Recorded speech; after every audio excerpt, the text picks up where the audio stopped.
Matio toko faha-16. Jesosy nanome tsininy ny fariseo noho ny hajambany izy ireo. Matio toko faha-16 andininy 1 hatramin'ny 5. Ary ny fariseo sy ny sadiseo nankeo aminy dia naka fanahy azy ka nangataka azy haneho famantarana aminy avy any an-danitra.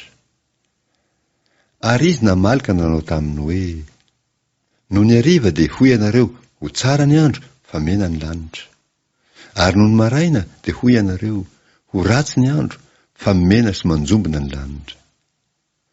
Fantatrareo ny hamantatra ny tarehin'ny lanitra, fa ny famantarana ny fotoana dia tsy hainareo. Izay taranaka ratsy fanasy mijangajanga dia fatra-pitady famantarana, nefa tsy misy famantarana homena azy afa-tsy ny famantarana ny amin'ny Jona ihany. Ary nandao azy Jesosy ka lasa. Ary rehefa tonga teny ampita ny mpianatra dia nanadino hitondra mofo izy. Ny masirasira ny fariseo sy ny sadiseo. Matio toko faha-16 andininy 4 hatramin'ny 12. Ary hoy Jesosy taminy: mievera ka mitandremy ianareo fandrao azo ny masirasira ny fariseo sy ny sadiseo. Dia niara-ny saina izy ka nanao hoe: ny tsy nitondrantsika mofo nga zany. Ary Jesosy nahalala izany dia nanao hoe: nahoana ianareo ry kely finoana no miara-misaina satria tsy manana mofo? Tsy mbola mahafantatra va ianareo? Ary tsy tsaroanareo va ny mofo 5 ho an'ny 5,000? Ka firy harina moa no nangoninareo? Na ny mofo 7 ho an'ny 4,000? Ka firy sobiky moa no nangoninareo? Ahoana no tsy hahafantaranareo fa tsy ny amin'ny mofo no nolazaiko taminareo? Fa tandremo fandrao azo ny masirasira ny fariseo sy ny sadiseo. Dia fantany fa tsy nasainy hitandrina izy fandrao azo ny masirasira fanaovana mofo, fa andrao azo ny fampianaran'ny fariseo sy ny sadiseo.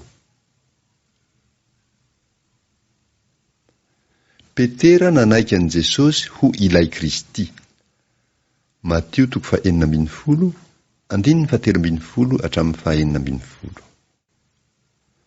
Ary rehefa tonga tany amin'ny faritany Kaisaria Filipo Jesosy dia nanontany ny mpianana izy ka nanao hoe: ataony olona ho iza moa ny zanak'olona? Dia hoy ireo: hoy ny sasany Jaona mpanao batisa, ary hoy ny sasany Eli, ary hoy ny sasany Jeremia na anankiray amin'ny mpaminany. Ary hoy Jesosy taminy: fa ianareo kosa manao ahy ho iza?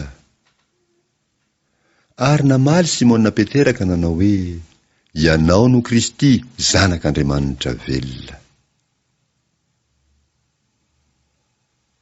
Filazana voalohany ny hoe fiangonan'Andriamanitra. Matio toko faha-16 andininy 17 hatramin'ny 20. Dia namaly Jesosy ka nanao taminy hoe: sambatra ianao ry Simona Barjona, fa tsy nofo aman-drà no naneo anao izany, fa ny raiko izay any an-danitra. Ary za milaza aminao koa, ianao no Petera, ary ambonin'ity vatolampy ity no haoriko ny fiangonako, ary ny vavadin'ny fiaina tsy hita tsy haharesy azy. Homeko anao ny fanalahidin'ny fanjakan'ny lanitra, ka na inona fehezinao ety ambonin'ny tany dia ho fehezina any an-danitra, ary na inona vahanao ety ambonin'ny tany dia ho vahana any an-danitra. Ary tamin'izany dia nandrara ny mpianatra izy mba tsy ilaza amin'olona akory fa izy no Kristy. Jesosy nilaza ny hahafatesany sy ny hitsanganany ho velona indray. Matio toko faha-16 andininy 1 hatramin'ny 17. Hatramin'izany vao natorin'i Jesosy ny mpianany fa tsy maintsy hankany Jerosalema izy ka hampijaliany loholona sy ny lohan'ny mpisorona ary ny mpanora-dalàna, dia ho vonoina ary hatsangana amin'ny andro 7. Ary peterana noho inazy hitanila kely ka ny teny mafy azy hoe sanatria aminao zany tompoko, tsy ho aminao tokoa izany. Fa izy niodina ka niteny tamin'ny Petera hoe mankanesa ato ivoko ry Satana, fa tafotohinana amiko ianao, satria tsy misaina izay an'Andriamanitra ianao fa izay an'ny olona. Ny sara ny fanarahana an' Jesosy. Matio 4:20, 4:20.